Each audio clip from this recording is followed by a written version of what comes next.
Hi there, knife people, hello lady and gentlemen. You know my channel by now, you know what I do. I do the kind of tests that almost everybody wants to see, but for some reason it's not frequent that other channels do this kind of test. But sometimes they get criticism from viewers that usually don't subscribe to a channel like mine. The reason is they buy a knife that's been hyped up by nice salesmen and the company that makes them, and then they're shocked to see this spine whack with a 3.2 ounces stick. I do this test because locks have a purpose. Lock is an ancient concept. It's usually found on doors, like a door to your house. When engaged, the lock prevents your door from being opened until you unlock it. So when you have a knife with a lock, you expect it to stay locked until you unlock it. Among my viewers, there are at least two who commented that my test with a spine whack is subjective and inconsistent. In fact, it's not really a test. You know what? I agree. These tests are not called tests until you control the variables. At best, they're called demonstrations.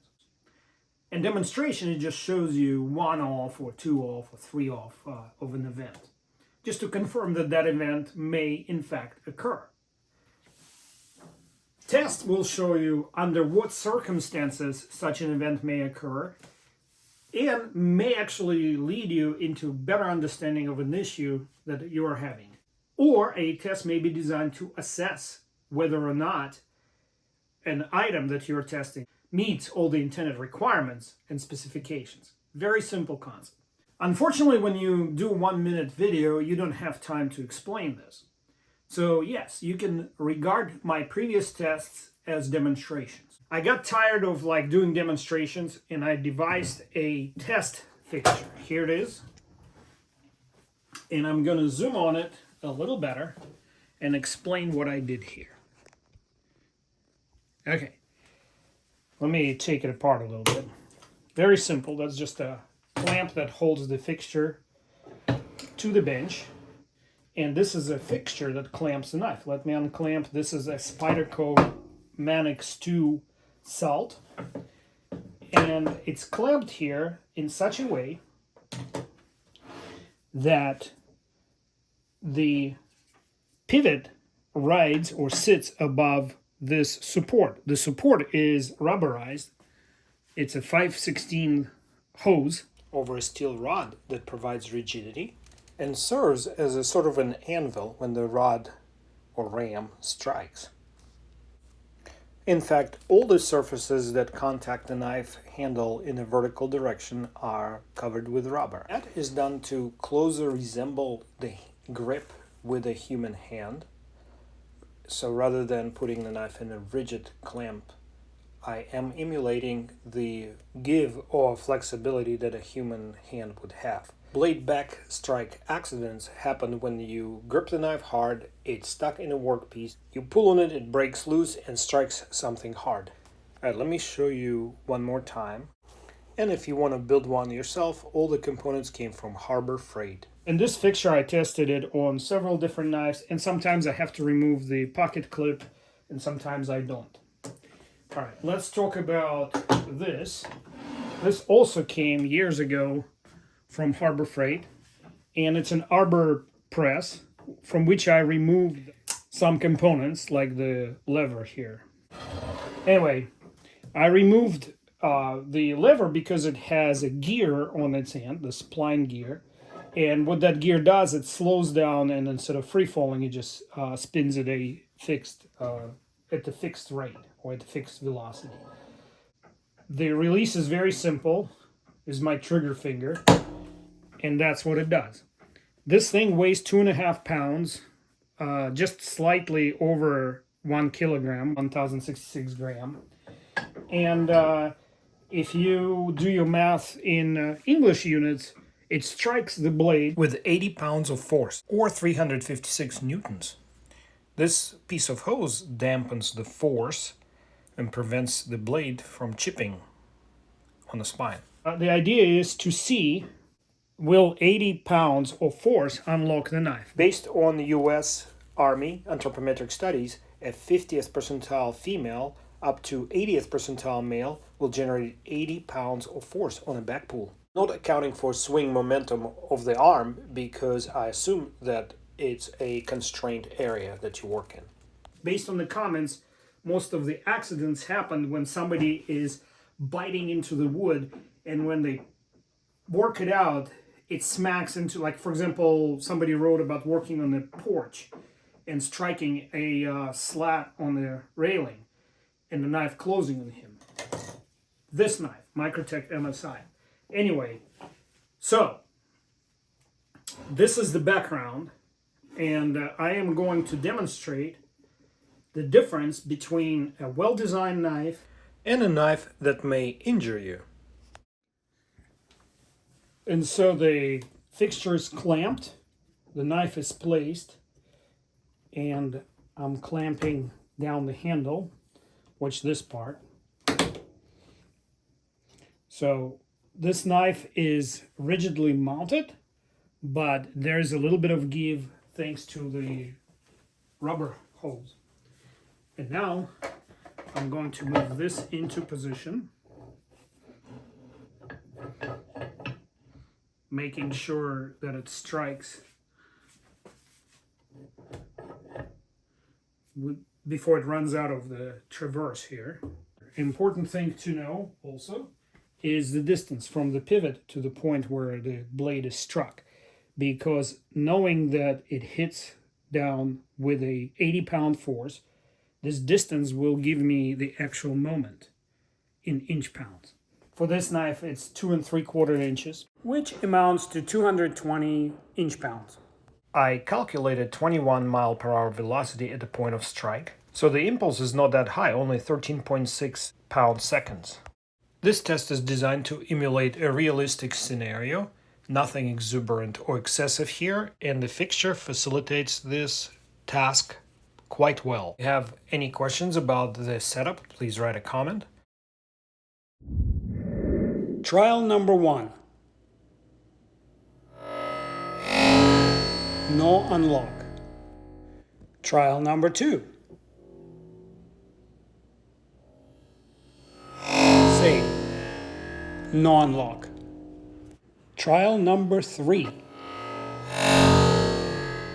The knife did not unlock after 3 strikes. I repeat 3 times to show that the knife did not slip out of battery after 1 or 2. Remette Peregrine Falcon is next. I actually had to modify the jaws on the fixture because it has a pivot button lock.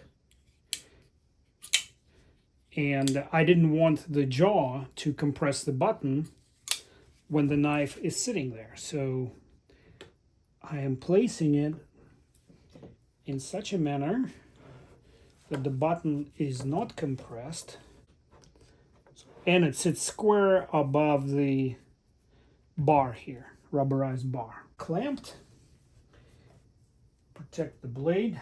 It's pretty thin up there. There's some kind of very interesting fooler. And you know what? I'm going to try to hit that same 2 3/4. So same 220 inch pounds of striking moment. Lock fails. Strike number 2. Another fail, and I'm done with this one. This is a very good looking knife. Why didn't Remette engineers use this immense overlay and turn it into a safety slider?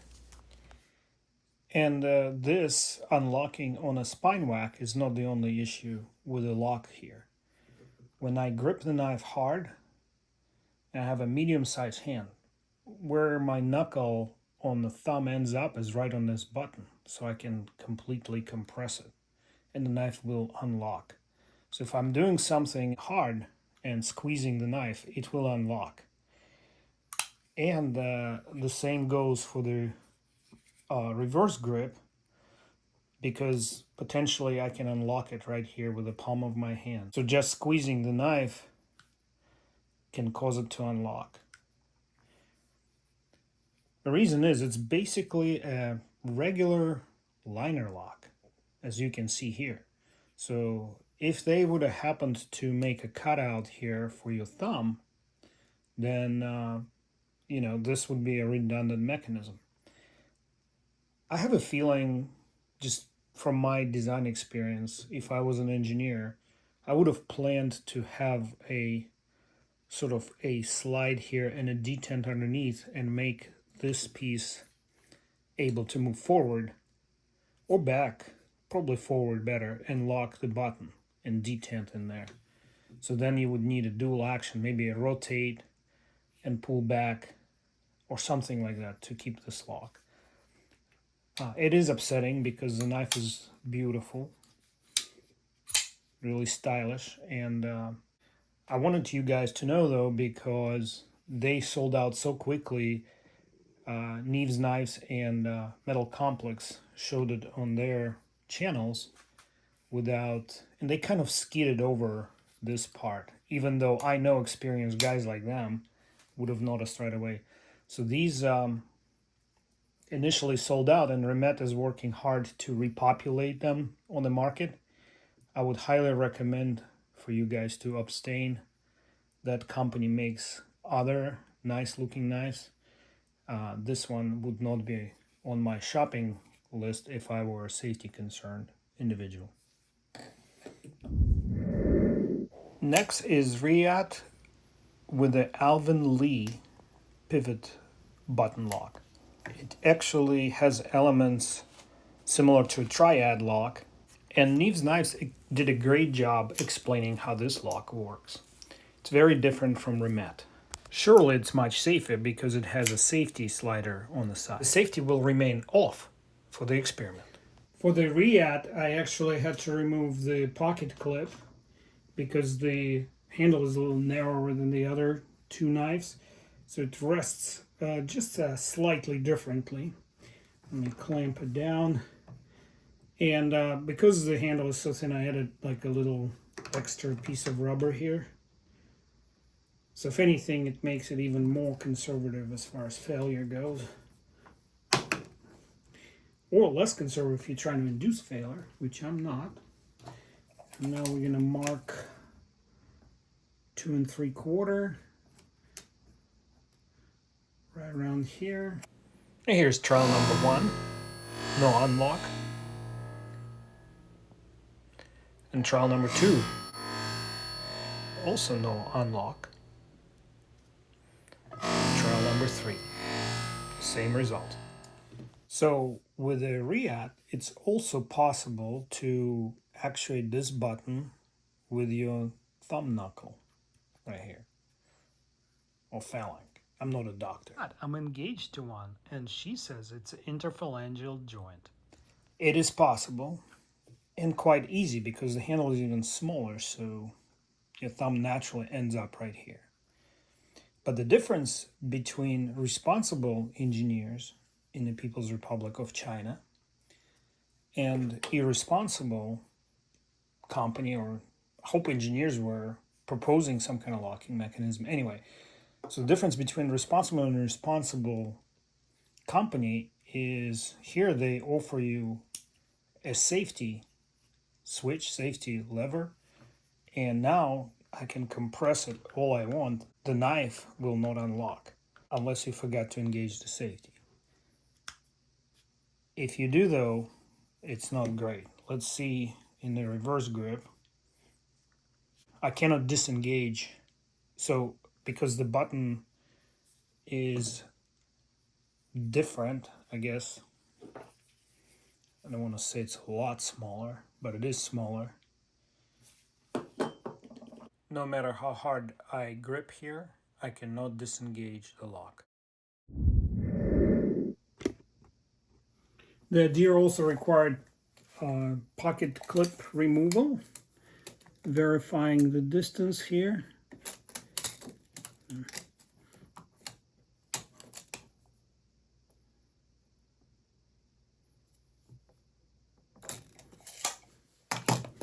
You can see actually the mark on the rubber that this makes right there. And let me switch to the slow-mo. Trial number 1, the knife stays locked. Trial number 2, the knife stays locked. Trial number 3, the knife stays locked. So Benchmade had time to perfect this lock. In fact, this year they celebrate 25th anniversary of the Axis lock, and I made a video about the 710 Gold Class and Limited Edition that celebrate that event. Before I digress too far, what I wanted to do is compare this Water Series knife with the Spyderco Salt, specifically Manix 2. So you probably already saw my video where I tested the full-size Adira versus Native 5 Salt series and a couple other knives. And the full-size Adira, here she is, this knife, it didn't fare quite as well as Spyderco Salt. It came solid second, but there was some chemical or electrochemical reaction between the bronze washers, the spring, and the liners, because they're all dissimilar metals, which was not the case with Spyderco Native because there are no washers there. This knife here doesn't look like it has washers. I haven't taken it apart yet. Looks like the blade rides on plastic, and that makes it a little bit less playful, I should say.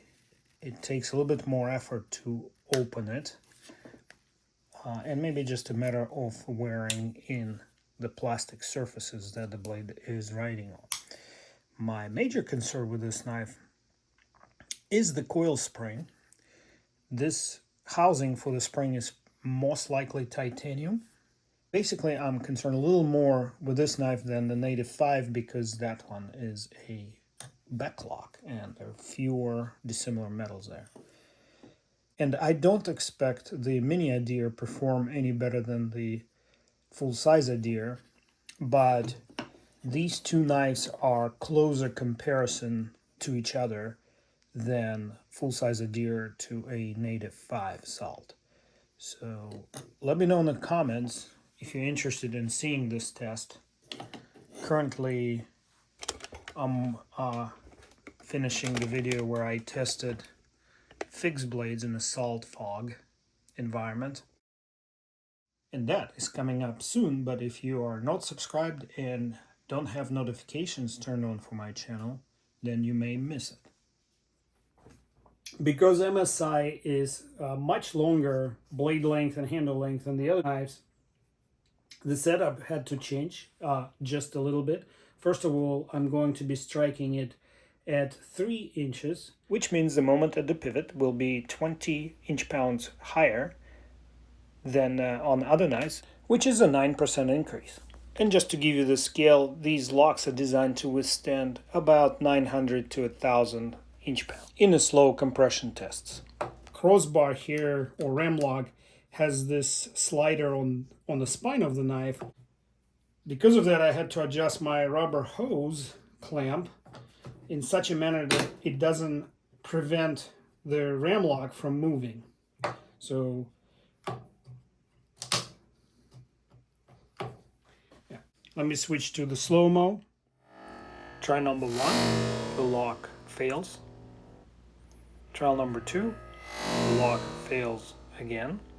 And I am stopping here because there's no need to further torture a knife that is clearly not designed to withstand stresses induced onto the spine of the blade.